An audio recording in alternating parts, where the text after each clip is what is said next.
Morning light fluttered softly into the room as Vine eyes flutter open. She blinked a few times, then slowly rubbed her eyes, still feeling heavy with sleep. After a moment she sat up on the bed, quietly taking her in surroundings.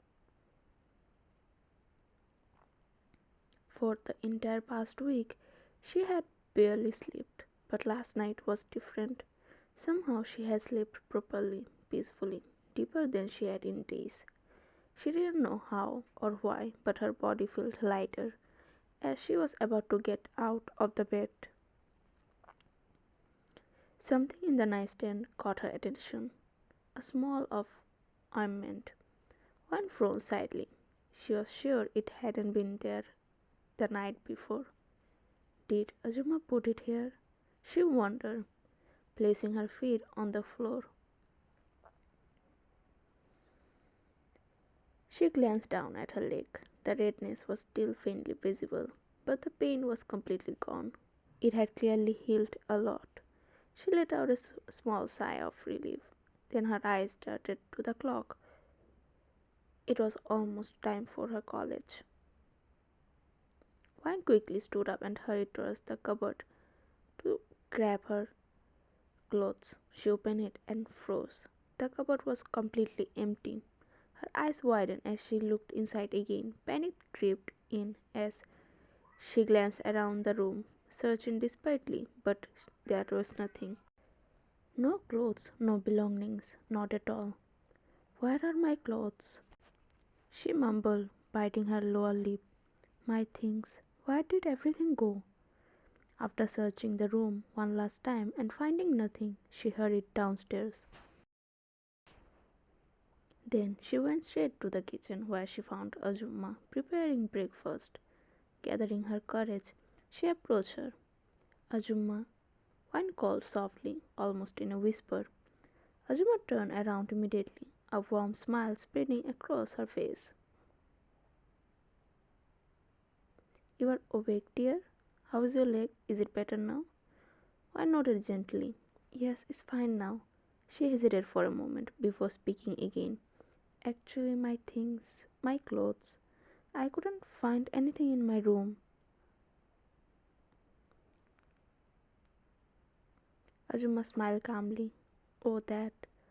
Last night, Sir ordered all the belongings to be shifted to his room. One's face fell. Azuma continued, unaware of the storm brewing inside Wine. He said that from today onwards he will stay in his room. Wine's heart dropped. Her eyes widened as she whispered, What? But why did Sir do that? Azuma frowned slightly at Wine, calling Jungkook Sir, then shook her head. I don't know, dear. He just gave the order last night. Seeing Wine standing there completely clueless, Azuma smiled again and added gently, And it's actually fine.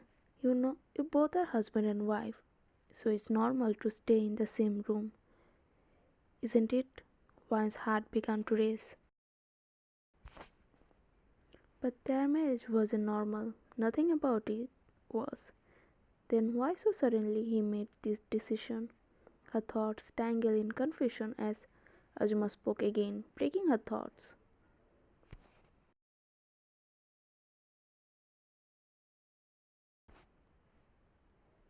Go on. All your things are there. Get dressed quickly, or you will get late for college. After a moment, one slowly nodded. Without saying another word, she turned and quietly made her way towards his room.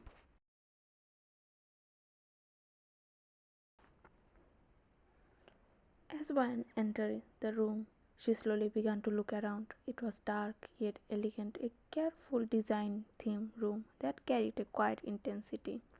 Her eyes moved curiously, wide and doll-like, taking in every detail. It was spacious, neat, everything in place. A faint masculine scent lingered in the air, wrapping around the sense of making her acutely aware of his presence. It felt intimate, overwhelming. That was when one noticed Jungkook stepping in front of from the balcony. his phone in his hand, and it was clear he had been talking to someone. The moment he entered the bedroom, his eyes fell on her. He walked towards her, his tall frame moving with calm authority. In a deep, low voice, he asked, "How's your leg now?" His gaze dropping to her leg. Juan nodded immediately. "It's fine now. The pain isn't there anymore." Jungkook didn't respond right away. He continued to observe her leg carefully. The redness was still there, but faint. Nothing like the previous day. It was clearly healing. After a moment, he slowly lifted his gaze to her face and gave a brief nod. Then one spoke again, her voice barely above a whisper. You shifted all my things into your room?" Jungkook stepped closer, closing the distance between them. His towering presence stood directly in front of her, making her feel so small beneath his presence. Looking down at her, he said calmly, "Yes, from now on, you will stay in my room." But why? Why ask almost instantly, confused. I mean, I don't think I need a reason, Jungkook interrupted casually, his voice cold, eyes sharp. And as you know, I have already made myself clear. You are my responsibility from now on, whether you like it or not. One blinked, looking at him with her innocent doll-like eyes. His gaze casually shifted to her leg again, before turning to her face. "And I don't want to leave you alone where you get hurt yourself whenever you have been. So it would be better don't assume anything else." One's face fell. She lowered her gaze, unsure of what to say. Right now there was nothing she could say. Jungkook turned slightly and gestured to the side. "This side of the covered room. Your clothes and the other things have been placed on the left portion. You can check if you want." With that, he walked over to the table and placed his phone down. Then, without another word, he calmly headed into the washroom. One remained where she was, standing still, holding her breath. Her thought raced, her heart pounding, unsure of what to do next, as the weight of his words settled over him. One was sitting in her classroom, trying to focus on the teacher lecture. Beside her, she phoned loudly. "This teacher's class is always so boring. Nothing he says makes any sense," she muttered in a half-sleeping voice. Wine quietly shook her head, listening silently. After a while, the class ended. The teacher looked around the room and called out, "Miss Wine." Wine immediately looked up and stood. The teacher glanced at her for a moment before speaking again. "Can you come here for a moment?"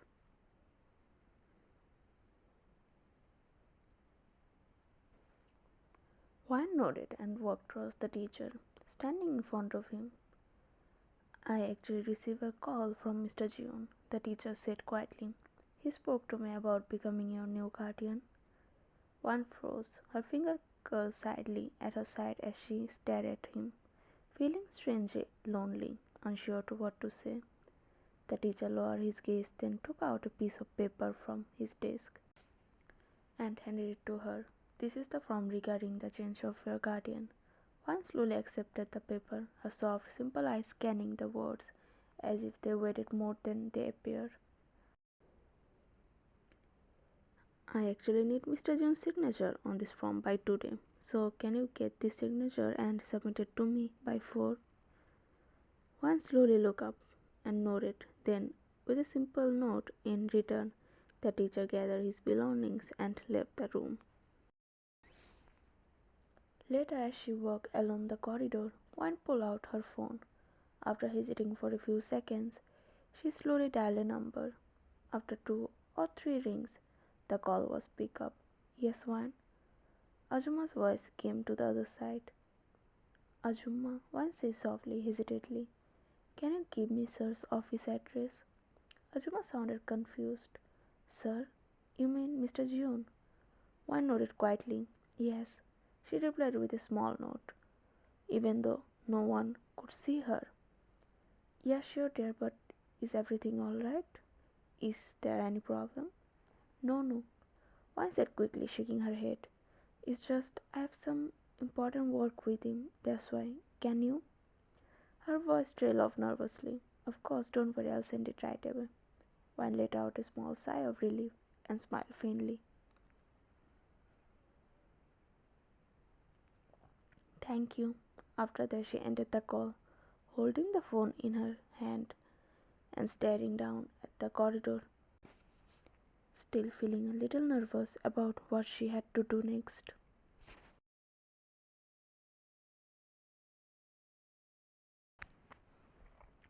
Wan stepped into his company. The building was enormous and imposing, tall, sleek, and every detail screaming wealth and power. She walked inside slowly, her step tentative as she made her way towards the reception. Softly she asked, is Mr. Jeon free now? Can I meet him? The receptionist looked at her with a questioning glance. Mr. Jeon? One nodded, uncertain. The reception hesitated. May I know who you are? And do you have an appointment?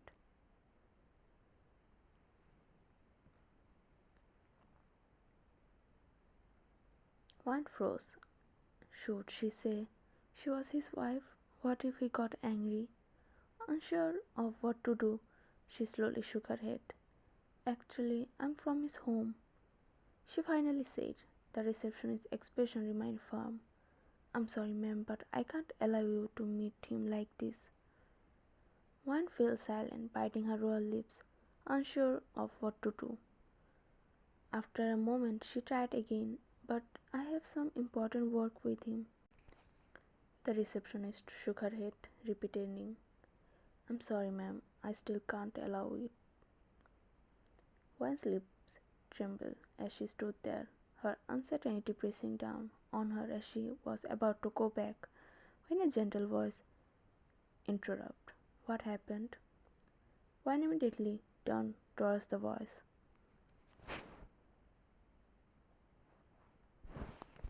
A young woman was standing there, her expression curious but calm. Who is she? The young woman asked, softly looking at the receptionist. Actually, ma'am, she came to meet Mr. June. The receptionist replied. She said, she is from his home. One hesitated for a moment before speaking again, her voice soft, almost hesitant. Actually, I have some important work with him, so that's why I came to see him. The young woman studied her for a moment, then nodded. Okay, I'll ask Mr. June about you. If he agrees, then you can meet him. If not, I'm sorry, but I can't let you in. I hope you understand. One nodded gently, relief mixing with nervousness. The woman then called Jungkook. After finishing the call, she turned back to Wan and smiled gently. You can meet him. Sir is in cabin. The woman gestured gracefully. Please come with me. I'll show you his cabin. Wan nodded again and followed quietly, staying just a step behind her.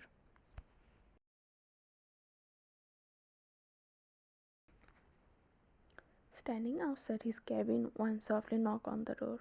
Come in. Jungkook's deep, almost cool voice answered from the other side. Her heart skipped a beat. She pushed the door open slowly and stepped inside.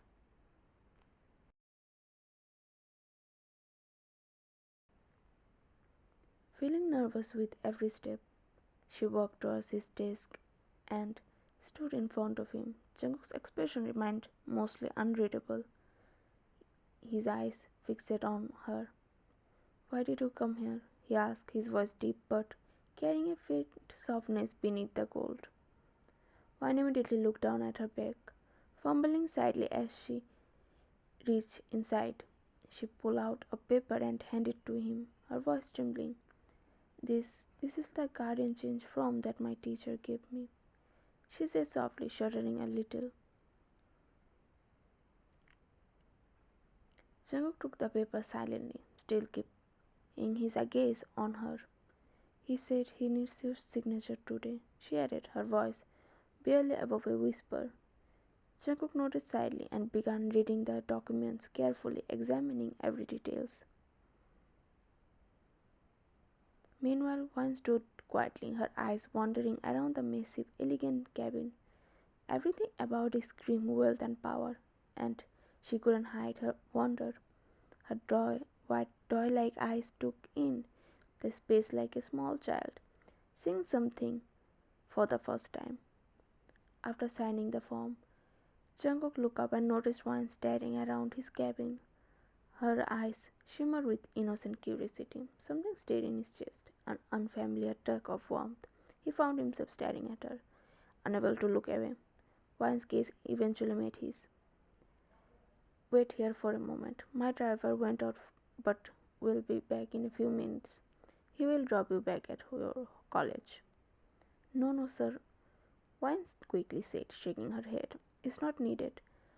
I came by bus so I can go back the same way." Her voice was soft. Jungkook frowned, his tone low and questioning. "What?" One blinked, confused, then repeated slowly. "I can go back by bus." "Why are you calling me sir?" he asked, his voice now edged with curiosity. One froze, unsure how to respond. After a moment she mumbled, "I don't know what to call you. Everyone calls you sir. Azuma calls you sir, so I thought I should too." Her voice came out shudder, hesitant, almost innocent. Something inside Jungkook tightened at her word. Just because everyone else called him sir, she assumed she should as well. It made his chest constant with a strange, unfamiliar way. In a low, husky voice, he said, "You don't have to call me that. Call me by my name." Wan's eyes widened in surprise, and she shook her head quickly. "No, no, it's okay. I can. I." But Jago cut her off, looking back at his documents. "Wait here. My driver will come in a few minutes." Quietly, Wine went to the couch and sat down.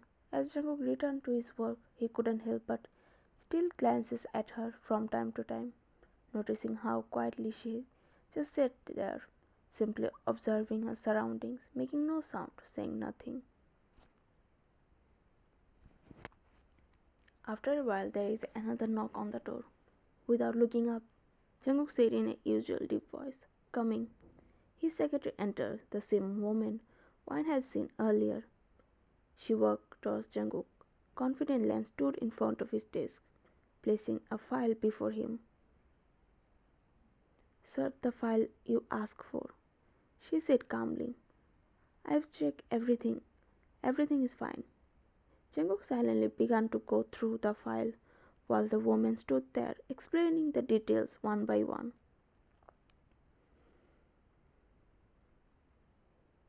On the other hand, Wine's gaze fixed on the secretary. Her doe-like eyes followed every movement, unconsciously admiring her. She looks beautiful, elegant, poised. Everything about her screamed class. Her clothes, her posture, her confidence.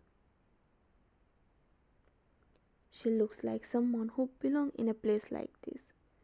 Then Wine's gaze slowly shifted to Jungkook. Standing together, they looked perfect, classy, refined, flawless, matching each other in every way, like they belonged to the same world. Slowly, Wine looked down at herself. Her clothes aren't even new, old ones that barely look presentable. Her posture felt awkward, uncertain. Nothing about her matched that woman. A sharp insecurity settled deep down her chest. She clenched her face tightly in her lap, her thoughts spiraling. Embers burned beneath her skin as she compared herself to the woman standing there so confidently, while Wine felt small, dull, and misplaced. Without realizing it, her eyes began to sting. She didn't even know why. A bitter thought came to her mind. "There's no way he would ever like someone like me. How would he? When I don't even meet 1% of his standard in front of him." Just then Jungkook's deep, gentle voice broke through her thoughts. "It's almost lunchtime," he said calmly. "What do you want to eat?" One looked up at him in surprise, then immediately shook her head. "No, no, I don't want to eat anything," she replied quickly. Then, with a calm sigh, Jungkook's eyes shifted to his secretary, his usual cold gaze returning. Bring something heavy, proper lunch for her in my cabin. The secretary nodded immediately. Should I bring lunch for you as well, sir?